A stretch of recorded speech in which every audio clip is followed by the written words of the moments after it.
जिन लोग पास्ट को लेकर के बहुत रोना गाना मचाते हैं उनके लिए टू लाइनर है, वो ये कि अपने पास्ट नाम की फोटोग्राफ पर मूव ऑन नाम का फिल्टर लगा के देखो, ताकि तुम्हारा फ्यूचर पोस्ट हैशटैग चीज वाला दिखाई दे सके। तो हम शुरू से शुरू करते हैं। हम आरजे बनने का ख्याल कैसे आया, कैसे आपने सोचा कि मैं आरजे बनूं, क्या था ओके। उसके पीछे? हाँ, तो मेरे घर क्या होता था, मैं गाने सुनने की बड़ी शौकीन हूँ थी बचपन से, अभी भी सुनती हूँ।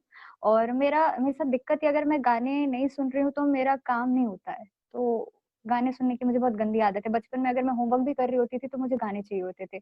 सुबह अगर उठ रही हूँ तो भी गाने चाहिए चल रहे होते थे, क्योंकि उस समय क्या होता था, आकाशवाणी था, ठीक है, सुबह सुबह गाने चल रहे होते थे।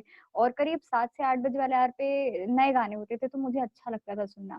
बट मुझे एक चीज खटकती थी, वो ये कि मेरे को बहुत जल्दी बोलने की आदत है, मैं बहुत पॉइंट टू पॉइंट बातें करती हूँ। तो मुझे लगता है ये जल्दी क्यों नहीं बोल रहे, इतने आराम से कोई बात करता है क्या, क्यों जल्दी बात नहीं करते। फिर 2008 या 9 में रेडियो मिर्ची की एंट्री हुई अपने सिटी में, रायपुर में। और भी बाकी सारे रेडियो स्टेशन में, इन टोटल 4 प्राइवेट जो एफएम स्टेशन थे वो शुरू हुए। एंड मैंने वहां के आरजेस को सुना, तो मुझे लगा अरे ये तो बिल्कुल जैसा मैं चाहती थी, ये तो वैसे ही काम कर रहे हैं कुछ। और फिर मैं सोची कि जैसा मैं सोच रही हूँ तो मैं क्यों नहीं कर सकती, मैं हो सकता है इनसे ज्यादा अच्छा कर जाऊं, या इनके जैसा कुछ मैं भी अच्छा कर जाऊं। तो वो बचपन में था, जब मैं 8th 9th में रही होंगी, और मुझे था कि यार ये काम बड़ा अच्छा लगता है, मुझे ये चीज करनी है। बट हर किसी की तरह मेरी लाइफ में भी वो 10th के बाद एक यू नो आया रिश्तेदारों का और घर वालों का, बेटा पढ़ाई कर लो, साइंस ले लो, बहुत स्कोप है। तो मैंने भी बहुत स्कोप है करके मैथ्स ले लिया, और फिर इंजीनियरिंग कर ली, बहुत स्कोप है करके। और फिर लेकिन स्कोप था, स्कोप नहीं होता कहीं पे, ऐसी कोई बात ही नहीं है, वो अपने इंटरेस्ट की बात होती है। मेरा इंजीनियरिंग करते करते तक लगा कि यार सच में मैं ये झेल पाऊंगी 12 घंटे आईटी वाली कंपनी में बैठ करके, मुंह बंद रह पाएगा मेरा, कोडिंग पे ऐसे मेरे दिमाग और हाथ चलेंगे।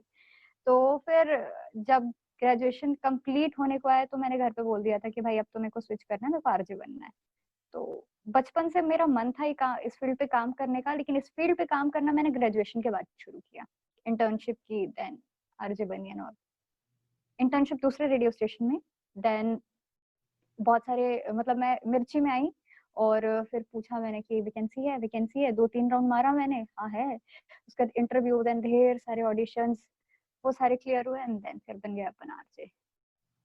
राइट मैम, जैसे आपने कहा आरजे बनने का शुरू से था, तो अब आपकी गिनती उन कुछ चंद आरजेस में होती है जो कहीं नए स्टेट, छत्तीसगढ़ एक नया स्टेट है, वहां आप बहुत पॉपुलर हो, एक पब्लिक फिगर के तौर पे हो।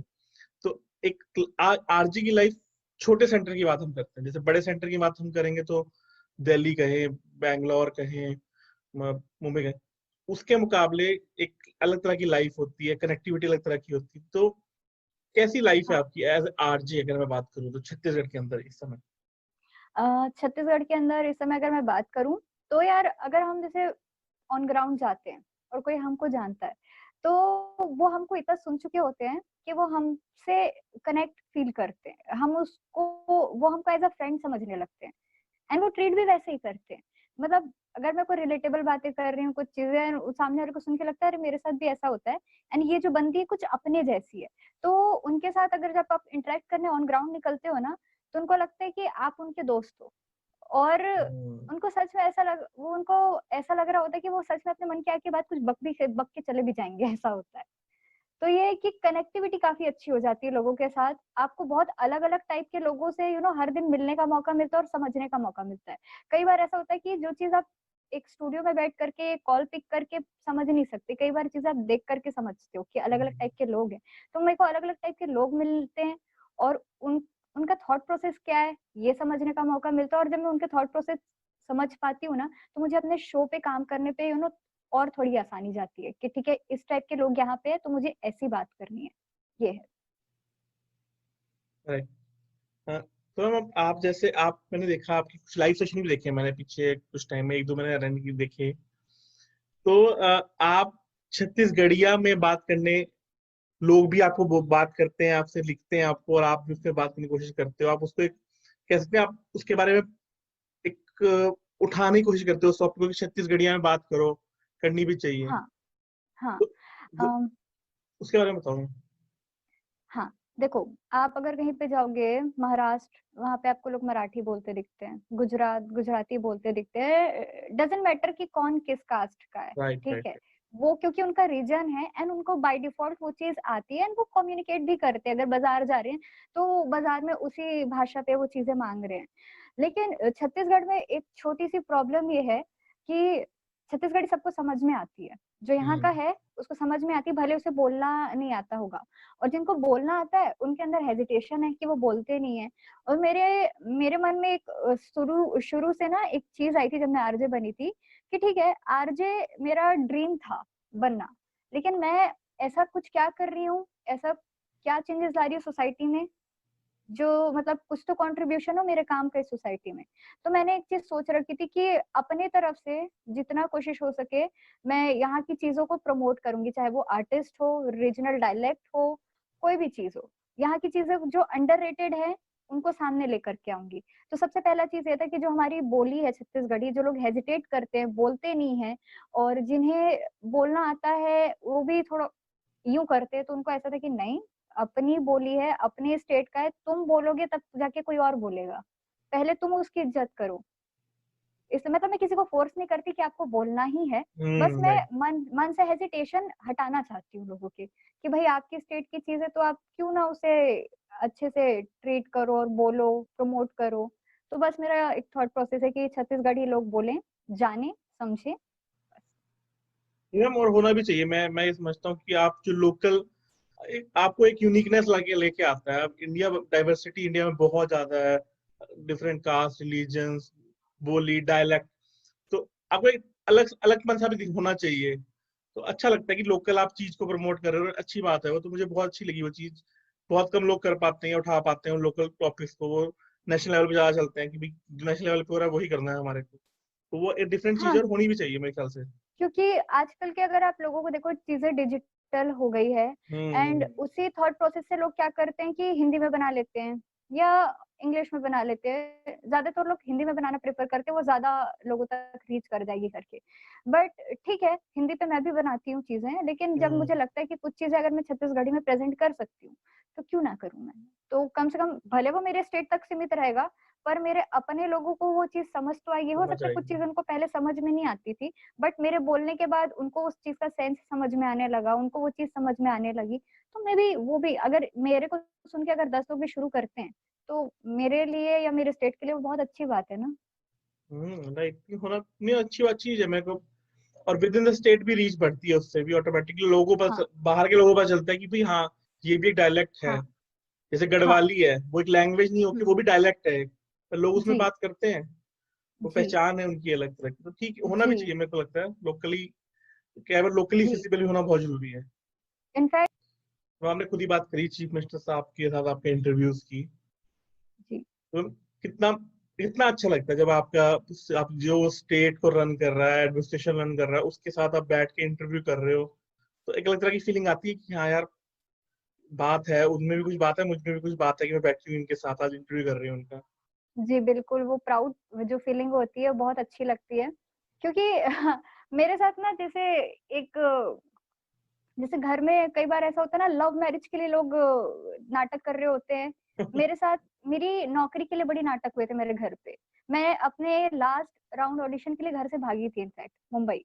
ये चीज भी मैंने की थी। हाँ, तो उस समय मेरे घर वाले जो थे इस जॉब के सपोर्ट में नहीं थे, बट जब मेरा वो काम देखना शुरू किए, now they are so happy. जब मैं इंटरव्यूज करती हूँ सीएम साहब का या किसी बिग पर्सनालिटी का इंटरव्यू कर रही होती हूँ, तो उनको लगता है कि बेटी सही लाइन में काम कर रही है, अच्छा काम कर रही है। तो ये मेरे लिए है कि हाँ, कि एक बड़ी पर्सनालिटी के साथ साथ में बैठना, कॉन्वर्सेशन करना, एक थोड़ा सा मतलब मैं बात करने में कभी नर्वस नहीं होती हूँ, लेकिन ऐसे कोई जब बड़ी पर्सनालिटी आती है, हाँ, अंदर में थोड़ी सी झिझक रहती है। लेकिन फिर जब वो बात करना स्टार्ट होता है ना, जब शुरू होता है कॉन्वर्सेशन, तो फिर लगता है कि हाँ हाँ, calm down calm down calm down, तेरा काम है ये, तू कर रही है, अच्छा कर रही है। तो वो जो प्राउड फीलिंग और नर्वसनेस, वो बहुत मिक्स्ड इमोशन होते हैं उस टाइम पे। मैम सही बात है। आप अपने कहते हैं ना, जब आपने, जो लोग क्रिटिसाइज कर रहे हैं, अगर आप उनको चुप कराने में, क्रिटिसाइज कर रहे हो या आपके अगेंस्ट हो, उसको चुप कराने में बड़ा मजा आता है। वो अच्छा लगता है कि हाँ हाँ यार, कर दी, ये अचीवमेंट है मेरी, तो आपके लिए शायद वही हाँ एक अचीवमेंट हो चुकी है अब। हाँ, मतलब घर वाले क्रिटिसाइज नहीं करते थे, दे वर जस्ट अगेंस्ट वरीड थे आपके? कि हाँ, बस वरीड थे कि अच्छा क्योंकि देखो कई बार किसी फील्ड के बारे में अपने को ज्यादा नॉलेज नहीं होती तो हमको लगता है कि सिक्योर जॉब नहीं है, ये होता है। एंड हर फैमिली में हर पेरेंट्स के साथ ये चीज होती है। मम्मी मेरे को थ्रू आउट शुरू से सपोर्ट कर रही थी, लेकिन स्टिल फैमिली मेंबर्स होते हैं वो थोड़े डरे हुए थे क्योंकि उनको इस फील्ड के बारे में ज्यादा पता नहीं था।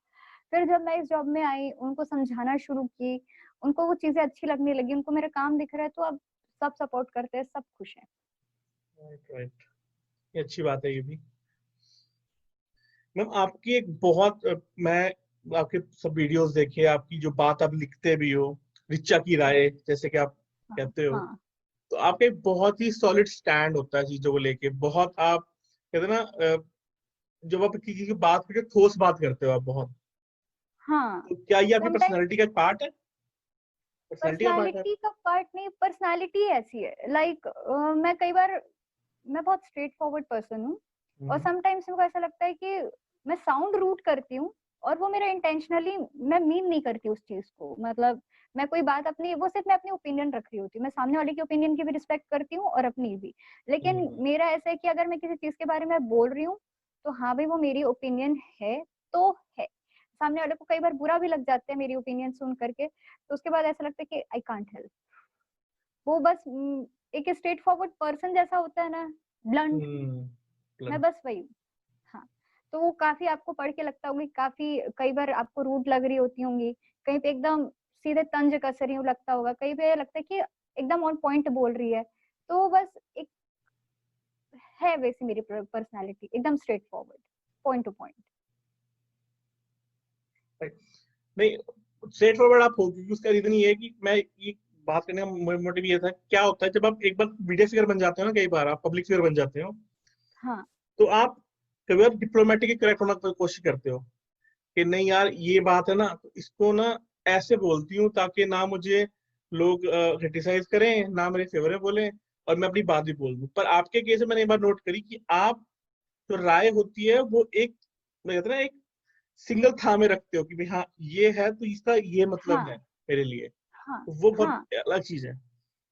हाँ, क्योंकि देखो मैं ना शुरू से अपने लाइफ में बहुत सॉर्टेड रही हूँ, या तो मेरे लिए कोई चीज हाँ होगी या तो चीज ना होगी, हाँ, मेरे लिए बीच की कोई चीज नहीं होती है। और बीच की चीज मेरे हिसाब से बहुत अजीब सी होती है, क्योंकि सामने वाले के लिए फंसाने वाला काम होता है, और मैं कभी ना फंसने का काम करूँ ना फंसाने का काम करूँ। मैं बहुत क्लियर कट बात करना पसंद करती हूँ, या तो अगर मुझे किसी टॉपिक पे अगर मुझे बोलना मना है ऊपर की तरफ से, तो या तो मैं ना ही बोलूँ, और अगर बोलूंगी तो मैं दिल खोल के बोलूंगी। सिंपल है। राइट। शायद लाइफ जीनी भी ऐसे चाहिए आपको, बीच में लटकने से बेटर हाँ ये है इस पार या हाँ, उस पार। क्लियर करके रखो, एकदम क्लियर करके रखो। क्या होता है कि आपके खुद के लिए आसानी होती है और दूसरों के लिए भी आसान हो जाता है। Right right. और एक टॉपिक के ऊपर आपने 2 या 3 वीडियोस बनाई हुई हैं, ऑफिस के ऊपर आपकी 2 या 3 वीडियोस दिखी हैं मुझे। हाँ हाँ कंप्लेन हाँ बॉक्स हाँ वाली video, 3 characters in every office, ऐसे करके वीडियोस बनाई हैं। तो ऑफिस से कुछ हाँ। ज्यादा प्यार है आपको? ऑफिस से सच बताऊं बहुत प्यार है मेरे को, क्योंकि मेरे ऑफिस में ना जो माहौल है, जो क्या बोलना चाहिए, एक पॉजिटिवनेस है ना, पॉजिटिव वाइब है, वो शायद कहीं और ना मिले। क्योंकि हम लोग क्या है कि हा हा ही करते हुए काम कर लेते हैं, और उस हा हा ही के चक्कर में मुझे कुछ आइडिया आ जाता है, और फिर मैं उस पे उठा करके कुछ चीजें बना देती हूँ। तो मुझे हाँ ऑफिस से बहुत प्यार है। इनफैक्ट वो वीडियो मेरा 2-3 एपिसोड के बाद मैंने शायद रोक भी दी, तो मैं वापस से प्लान कर रही थी कि ऑफिस को लेकर के वीडियो बनाऊं, बट अनफॉर्चुनेटली लॉकडाउन हो गया, और हम्म, उसके बाद मैंने वो चीज स्टॉप कर दी। तो भाई मैं इकलौती, शायद इकलौती नहीं, मैं बहुत सारे उन लोगों में से हूँ जो अपना ऑफिस मिस करती हूँ। मैं भी ये समझता हूँ, जितने मैंने अभी तक इंटरव्यूज लिए हैं और हर आरजे से मैं हम्म, बात कर रहा हूँ, हम्म, तो एक आरजे की लाइफ का सबसे मतलब कहते हैं इंटरेस्टिंग पार्ट यही है कि वो अपना काम हंसते हंसते कर जाते हैं। हाँ वो बिल्कुल कितने भी सीरियस हो, इमोशनल भी इमोशंस होते हैं, पर्सनल लाइफ में भी कुछ अप्स डाउन सबके आते हैं, बिल्कुल हमारे भी आते हैं, हम भी बिल्कुल। इंसान हैं। बट वो हम्म। 24/7 काम करते हैं, इमोशंस को डील करते हैं, और लोगों के मुंह पे चेहरे पे हंसी दे जाते हैं किसी ना किसी तरीके से। हाँ ऐसा होता है कि बहुत बार ऐसा होता है कि आपकी पर्सनल लाइफ आपको इतना झंझोड़ रही होती है कि कई बार ऐसा लगता है कि आप शो कर पाओगे कि नहीं कर पाओगे। एंड मेरे साथ भी चीज़ एक बार ऐसी हुई थी कि मैं घर की किसी प्रॉब्लम को लेकर के बहुत ज़्यादा परेशान थी। एंड थैंकफुली मेरे बॉस ने बोला कि यार तू ना एक काम कर, आज लाइव शो मत उठा, मत कर शो आज, अगर तू ठीक नहीं है तू घर जा, घर वालों को तेरी मदद की ज़रूरत है। मैं बोली कि हाँ, बात सही है आपकी, लेकिन फिर मैंने जाकर के अपना शो उठा लिया। क्योंकि रीज़न 1 पहला ये था कि जब आप परेशान रहोगे ना, अपने आप को किसी काम में बिज़ी कर लोगे, तो आपकी ऐसी आधी परेशानी हल्की लगने लगती है। तो मैं अपने आप को अपने काम में बिज़ी कर लेती हूँ, पहली चीज़। जब भी परेशान हूँ, मैं अपने आप को काम में डाल दूँगी। दूसरी चीज़ ये कि जब आरजे बनने से पहले मैंने हर चीज़, बोलते हैं ना कि एक सिक्के के 2 पहलू होते हैं। मैंने ये चीज़ मेंटली अपने आप को प्रिपेयर की थी कि मैं कितनी भी इमोशनली वीक क्यों ना हो जाऊँ, जब तक मैं माइक उठा कर के वहाँ पे काम कर सकती हूँ, मैं काम करूँगी और अपनी पर्सनल लाइफ को कभी अपने प्रोफेशनल लाइफ पे इफ़ेक्ट होने या अफ़ेक्ट होने नहीं दूँगी। हम्म, तो ये चीज़ मैंने पहले से तैयारी कर ली थी। इनफैक्ट अगर मैं अभी बताऊँ, इस लॉकडाउन में जब दूसरा लॉकडाउन चल रहा था, मेरे दादाजी एक्सपायर हुए। हम्म, तो मेरे बॉस ने बोला कि एक काम कर, छुट्टी ले, अब ऐसे माहौल पे काम मत कर, अच्छा नहीं लगता है। एंड हाँ, मैं उस समय बहुत वीक थी क्योंकि बचपन से जिस इंसान के साथ मैं रह रही हूँ, सडनली उनका चले जाना बहुत हम्म, पेनफुल होता है।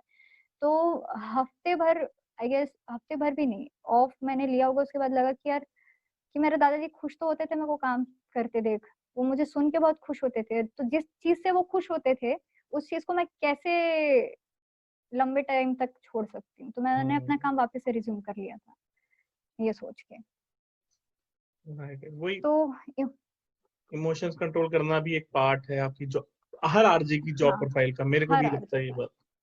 हाँ, हर आरजे का, और हर आरजे के साथ वो दिक्कत है ही। मतलब ऐसा होता है कि हमारे पास भी बॉसेस होते हैं, हम भी डाँट खाते हैं, हमें भी सुननी पड़ती है। शो के साथ-साथ हमें भी बहुत सारी चीज़ें मैनेज करनी होती है, सिस्टम हो या और किसी चीज़ की प्लानिंग करनी हो, बहुत सारी चीज़ों से डील करना पड़ता है। लेकिन वही है, कई बार ऐसा होता है, बहुत सारे लोग रैंडमली आ जाते हैं और लगता है कि आरजे का काम ही क्या है? बोलना ही तो है। हम बन जाएँ क्या आरजे? मैं बोलती हूँ बेटा पहले अपनी स्कूलिंग कंप्लीट कर लो, ग्रेजुएशन कंप्लीट कर लो, फिर आना। Right. तो मैम आपने आज तक बहुत लोगों के इंटरव्यूज लिए हैं, सेलिब्रिटीज से मिले हैं, इंटरेक्शन करी होगी फेस टू फेस, फोन पे, लाइव सेशन में। तो एक इंटरेक्शन कोई आपको याद आ रहा हो कि भाई आप ये कहो कि मैं नहीं भूल सकती, इस बंदे से मैं मिली थी और मैंने बहुत, मुझे, मैं जिंदगी में कभी नहीं भूल सकती इसके साथ इंटरेक्शन, कोई है ऐसी अ, एक? हाँ, है, बिल्कुल है। जो हमारे हेल्थ मिनिस्टर हैं टीएस बाबा जी, उनके साथ ख़ैर इंटरव्यू किया मैंने, वो इट्स गुड। लेकिन इंटरव्यू के पहले एंड आफ्टर भी कन्वर्सेशन मेरी चल रही थी उनके साथ। हम्म, एंड 98.3 बम्पर टू बम्पर वाली अच्छा मैं हरो अमोर संग कौन है रे तुम तो जानते हो हमार कैबिनेट मिनिस्टर टीएस देव सर हमार टीएस बाबा। तो मैं तुमन ले पूछना चाहता हूँ, हमन छत्तीसगढ़ी हमन ऐसे बात नहीं कि हमन कोनो चीज ला सीरियसली नहीं लें, ऐसा बिल्कुल नहीं। हमन बस डरान नहीं। वो कॉन्वर्सेशन ऐसी थी कि फन मस्ती वाली थी कि सर एक बात बताओ, आपके पास तो इतने सारे लोग कॉल करते होंगे, सर ये काम नहीं हुआ, वो काम नहीं हुआ, कभी आपने उनको किसी को ब्लॉक किया है क्या? तो बोले कि हाँ, हाँ किया हूँ। एंड वो कुछ-कुछ अपनी पर्सनल चीज़ें बताने लग गए। फिर मैंने पूछा कि पर्सनल लाइफ और प्रोफेशनल लाइफ कैसे बैलेंस करते हो? तो व्हाट ही सेड कि पर्सनल लाइफ वो क्या होती है? वो तो होती ही नहीं है पर्सनल लाइफ। मैं तेरे को कह रहा हूँ कभी किसी पॉलिटिशियन से तू शादी मत करना। तो मतलब ऐसा कुछ इंटरैक्टिव और वो फन कन्वर्सेशन था जो हम शूट नहीं कर रहे थे, नॉर्मली बैठ के बात कर रहे थे। तो हम्म, काफ़ी अच्छा था उनके साथ वो सेशन और मैं उनको कभी नहीं भूल सकती हूँ। मैम जैसे आपने बोला कि उनसे पूछा आपने पर्सनल और प्रोफेशनल लाइफ के बारे में, हाँ, हाँ। तो अभी प्रोफेशनल लाइफ के बारे में तो सब जानते हैं आप जैसे मैंने बताया, आप ओपिनियनेटेड हो, सब कुछ हो। पर जब आप इन सब चीजों से हट जाते हो, मतलब आप फ्री हो इन चीजों से, आपको जॉब नहीं कर, आप फ्री हो, जॉब नहीं करनी, कुछ नहीं करना, ना कोई घर की टेंशन है, तो आपके लिए फन क्या है, आपके लिए मेरे एज लिए एन इंडिविजुअल? मेरे लिए हाँ, एज़ एन इंडिविजुअल मेरे साथ कुछ चीज़ें ऐसी है जो मेरे हर अच्छे वक़्त में भी मुझे अच्छी लगती है, बुरे वक़्त में भी अच्छी लगती है। हम्म, जैसे कि चाय, गाने, शॉपिंग, ये ऐसी चीज़ें मैं खुश रहूँगी तो भी करूँगी, मैं दुखी रहूँगी तो भी करूँगी। हाँ, डांस, तो या तो मैं खुश रहूंगी अकेले टाइम पे, मैं अकेले नाचा कूदा कर लेती हूँ रूम में, मुझे ऐसा किसी और की जरूरत नहीं पड़ती है बैठ करके एंजॉय करने के लिए। या फिर मैं कोई, या तो कॉमेडी मूवी देखना पसंद करूंगी अकेले टाइम पे, वो होता है मेरे लिए सुकून। सर सब चीज से दूर हूँ उस टाइम पे, मेरे को एक कॉमेडी मूवी चाहिए एंटरटेनिंग, या तो मुझे घूमना मांगता है। और अगर ये चीजें भी नहीं हो रही जैसे लॉकडाउन के टाइम पे, इसलिए मुझे खुश रहना है, तो मैं गाने चलाऊंगी, गाने अकेले नाचूंगी 2 घंटे बढ़िया आराम से, उसके बाद मेरा मूड फ्रेश, सुकून। राइट। तुम जब डांस की बात करिए, आपने आप पहले जुम्मे के डांस डाला करते थे, अब आपने डालने छोड़ दिए हाँ शायद, हाँ कम कर हाँ, दिए बहुत। क्योंकि हाँ,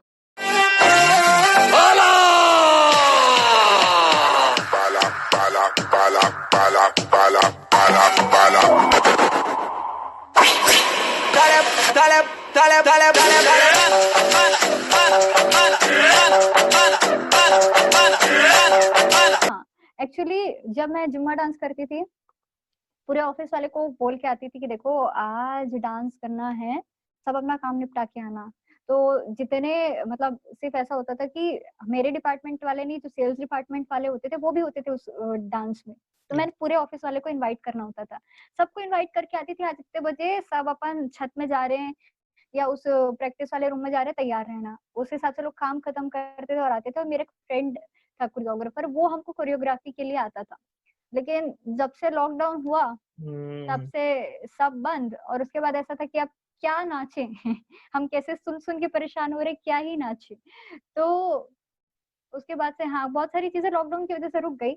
और अब अकेले मैं डांस करती हूँ, उसके वीडियोस नहीं बनाती, क्योंकि बस वो सुन रही हा हा ही की, थोड़ा घर वालों के साथ और निकल गई। प्रॉपर तो नहीं, लेकिन हाँ अच्छा आइडिया है, मैं अकेले जो डांस करती हूँ उसके भी वीडियोस डाले जा सकते हैं। बिल्कुल मैम, डालने हाँ चाहिए। हाँ हाँ, बिल्कुल कोशिश करूंगी, सोचूंगी इस बारे में शूट करने का।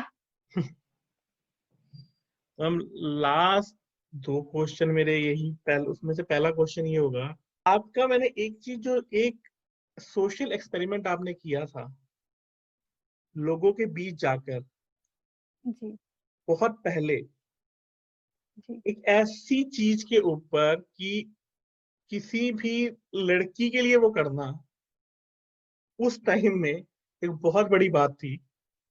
जी जो आपने कॉन्डम के ऊपर एक्सपेरिमेंट किया जाके आप जी लोगों के जी बीच में गए, और जी। वो 5 से 6 मिनट का वीडियो है, मैंने पूरा वीडियो देखा वो। हाँ मैं नहीं आ रहा हूँ, मैं इधर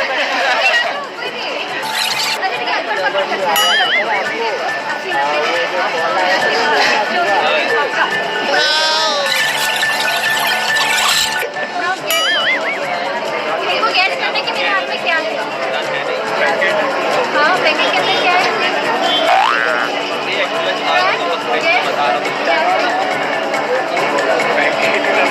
हाँ हाँ। तो मैं, मुझे बताओ आप कि आपको क्या ड्राइविंग फोर्स थी या क्या चीज थी जिसके लिए आपने पहले हाँ करी और उसके बाद आप लोगों के बीच में गए। नाउ यहीं पे आती है बात विमेन एम्पावरमेंट वाली। ठीक है, हमारी मीटिंग चल रही थी एंड हम ये एक्टिविटी प्लान कर रहे थे। वर्ल्ड एड्स डे का होगा जहां तक मुझे याद है, ये राइट कॉन्डम राइट वाली जो राइट, एक्टिविटी एब्सोल्युटली राइट। है ना, है ना। तो वर्ल्ड एड्स डे के लिए हम प्लानिंग कर रहे थे, और मैं उस मीटिंग में थोड़ा लेट पहुंची क्योंकि मेरा लाइव शो चल रहा था। मैं अपनी बस लिंक लेने गई थी, link means chalk talk, okay. तो मैं बस वो लेकर के दौड़ते भागते वापस से मीटिंग वाले रूम पे आई, एंड यहाँ तब तक ये डिसाइड हुआ कि जो हमारे बाकी के 2 जॉब्स हैं वो कॉन्डम को लेकर के एक एक्टिविटी करेंगे, मतलब अलग अलग। जैसे मैंने एक प्रैंक किया या फिर उन तक गैस करने का उनको वो बोला कि क्या है मेरे हाथ में, गैस करो, वैसे उन लोगों ने कुछ कुछ चीजें सोच रखी थी। अब वो दोनों लड़के थे, उनके अंदर उनके लिए उन लोगों ने ये सोच लिया कि ठीक है, इनके अंदर झिझक तो नहीं होगी।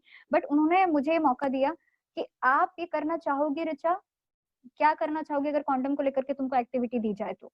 मैंने बोला कि अगर ये 2 बंदे कर सकते तो मैं क्यों नहीं कर सकती। हमें हेजिटेशन ही तो हटानी है ना लोगों के अंदर से।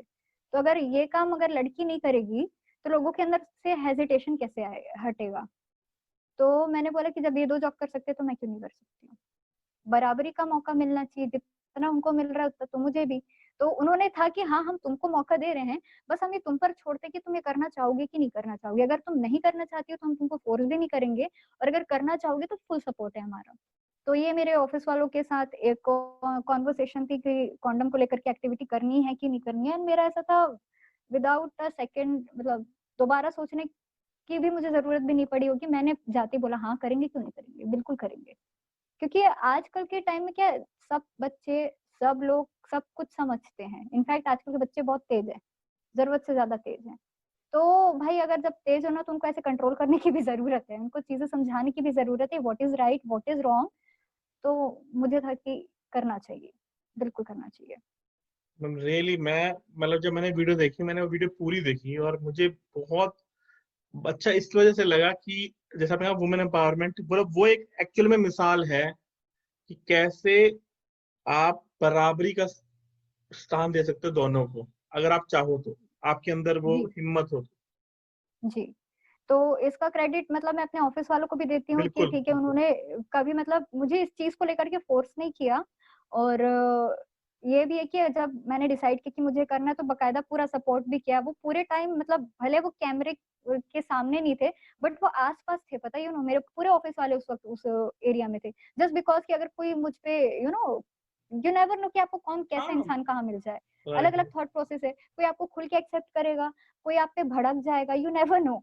तो ये था कि मैं ये एक्टिविटी अगर कर भी पाई, तो पूरे ऑफिस वाले के सपोर्ट से कर पाई थी, क्योंकि वो लोग वहां पे नजर रखे हुए थे कि मैं क्या कर रही हूँ, किससे क्या कॉन्वर्सेशन कर रही हूँ। क्योंकि कॉन्वर्सेशन करना मेरे ऊपर था, एंड मैं थोड़ी ब्लंट सी हूँ, तो कई बार थोड़ा हो सकता है लोगों को कुछ बुरा भी लग जाए, मिर्ची भी लग जाए।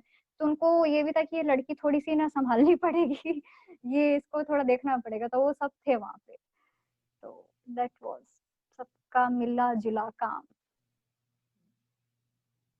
लास्ट क्वेश्चन, जैसे ये बात हमने पहले भी कन्वर्सेशन में कर चुके हैं हम ऑलरेडी, पर मैं उस समय बात, क्योंकि लास्ट में बात करनी थी इसलिए उस समय मैंने बात पूरी करी नहीं है। जी।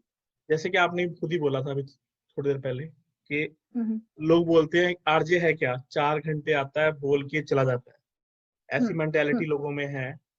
हम्म ठीक है, और हर कोई कहता है मैं आरजे बन जाऊंगा, मैं को बात करता हूँ बन जाऊंगा। और लोग भी बोल हम्म देते हैं आरजे कुछ नहीं करते यार, बस आके बोल के चले जाते हैं।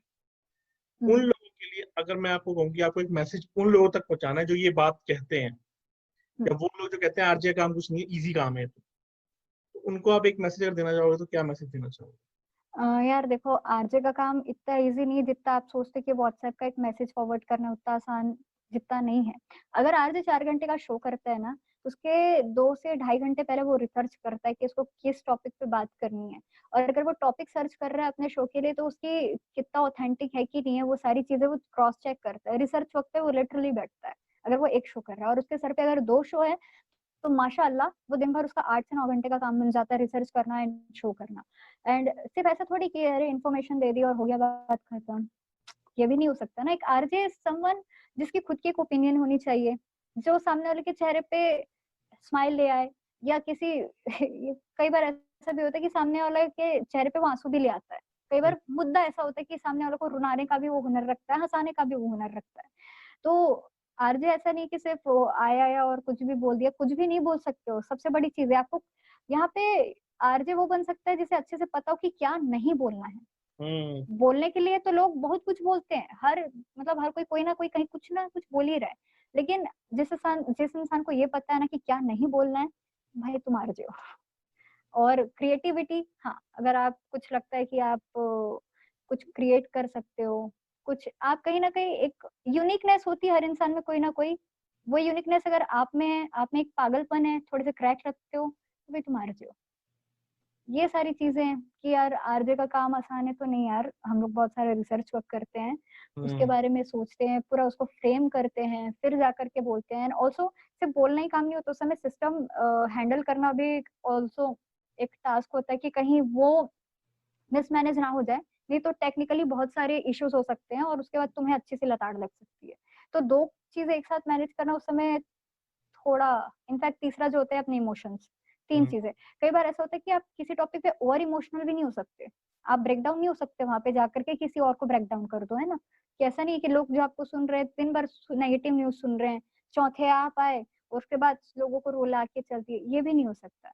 तो बहुत सारी चीजें हैं कि एक इमोशन कंट्रोल, खुद पे क्या नहीं बोलना है, ये तीसरा आपको सिस्टम। तो यार मल्टीटास्कर होना is not an easy task, मतलब नॉट एन इजी जॉब, क्या बोलूं मैं। बहुत सारे, ये बड़ा दुख दिया ये सवाल मेरे को। अर्जुन का काम ही क्या है, नहीं बिल्कुल सही बोला आपने, ऐसे बहुत लोग बोलते हैं मैंने हाँ सुना है, हर जगह सुना है मैंने। मैं हाँ हर जगह जहां मैं रहा, जहां मैंने सुना, हर मतलब मेरे को पहले ये था कि मैं चंडीगढ़ था बहुत टाइम, तो चंडीगढ़ में बोल रहे हैं, मैं यहाँ पे लोग होते थोड़े ऐसे मुंहफट बोल देते हैं। हाँ फिर मैं हाँ बैंगलोर गया, वहां भी वही, दिल्ली में हाँ भी वही, हाँ। किसी और कंट्री में गया, वहां पे वही। मैं यार क्या हो रहा है यार, ये तो फिर मैं पूछनी कुछ जवाब, सवाल पूछना बनता है कि आरजे क्या तो फील करता है इस एक बारे में। हाँ, मतलब बुरा लगता है यार कोई ऐसा बोल देता है और फिर एक जो सबसे ज़्यादा सरदर्दी सवाल आता है सबके पास, आरजे बनते कैसे हैं? अब ये एक ऐसा सवाल है ना, जिसका जवाब है भी और जवाब नहीं भी है। अब मैं इसको कैसे पहले तो यार आरजे कैसे बनना है अभी नॉर्मली तुम जैसे पहला स्टेप तो मैं यही बोलूँगी, किसी भी जॉब के लिए रिज़्यूमे लगता है, जाके डालते हो, वही पहला स्टेप है कि जाके रिज़्यूमे डालो। दूसरा स्टेप ये है कि रिज़्यूमे में झूठ मत बोलो, मतलब हम्म, ज़बरदस्ती की बकैती मत करो कि मैं कर सकता हूँ, कर सकता हूँ, नहीं, नहीं, एकदम सच बोलना है, एकदम सच, सिर्फ सच ही बोलना है अपने बारे में और ऐसा भी नहीं कि आप किसी को रेप्लिकेट करते हो, वो भी हम्म, नहीं। आप एक ओरिजिनल पर्सनैलिटी होनी चाहिए, बेबाक होने चाहिए, थोड़े से पागल होने चाहिए बस तुम हो आरजे मटेरियल फिर। और हाँ, सबसे मोस्ट इम्पोर्टेंट थिंग कि अपडेटेड होना चाहिए कि दुनिया में क्या चल रही है। क्या ये चल नहीं रहा कि फेरी टेल वाली जिंदगी में जी रहे हैं, सब कुछ अच्छा ही लग रहा है, दुनिया में आग लग रही फिर भी अच्छा लग रहा है। पॉजिटिव रहो, दुनिया में जो भी हो रहा है उस चीज को लेकर के, लेकिन अपडेटेड रहो। ये नहीं कि सिर्फ मीम की दुनिया में जिंदा हो और फनी वीडियो के या चंचलानी के या हर्ष बेनीवाल के वीडियो में देख करके खुश हो रहे हो, नहीं। रियलिटी से तुम्हारा सामना होना चाहिए कि क्या चल रहा है। है। राइट, बिल्कुल सही बोला आपने। ये भी बहुत जरूरी है, टू कीप योरसेल्फ अपडेटेड, क्या हो रहा है आपके आसपास, क्या हो रहा है हाँ दुनिया में, हाँ। क्या हो रहा है। क्योंकि अगर जब आपको कुछ पता होता है ना कि क्या हो रहा है, तो आप अपना स्टैंड स्ट्रांग ले सकते हो। कुछ पता ही नहीं रहेगा तो बोलोगे क्या? कुछ फिर ऐसे में तो कुछ भी बोलोगे फिर, है ना? हम्म, बहुत अच्छा लगा आपसे बात करके, मुझे बहुत, सच में बहुत अच्छा लगा। सबसे बड़ी बात ये है कि बहुत कम लोग होते हैं जो अपनी बात सामने वाले तक कम्युनिकेट एक सिंपल अंदाज में करते हैं। कोई, वो कहते हैं ना, मूविंग अराउंड द बुश नहीं करते, वो डायरेक्ट बात करते हैं, और आप उनमें से एक लगे। मुझे हाँ, तो बहुत अच्छा लगा आपसे बात करके मुझे। और मुझे भी बहुत अच्छा लगा आपसे बात करके। मतलब मुझे सही में जो लोग पॉइंट टू पॉइंट बातें करते हैं ना, बड़े अच्छे लगते हैं। मतलब ऐसा नहीं कि जो लोग घुमा के करते हैं उनको मैं नहीं सुनना पसंद करती, उनको भी सुनती हूँ, लेकिन मुझे बड़ा अच्छा लगता है जब कोई पॉइंट टू पॉइंट बातें करता है। और आपने ऐसे ऐसे जो सवाल किए ना जो वाकई में हमारे साथ होते हैं, तो वो बहुत अच्छा लगा कि हाँ, लोगों को पता चलना चाहिए कि नहीं, आरजे वाला जो काम है वो ईजी नहीं है। हम भी दिन भर अपना दिमाग खपाते हैं, पढ़ते हैं, लिखते हैं, उसके बाद जा करके कुछ बोलते हैं। Thanks a lot ma'am, one second, thanks a lot.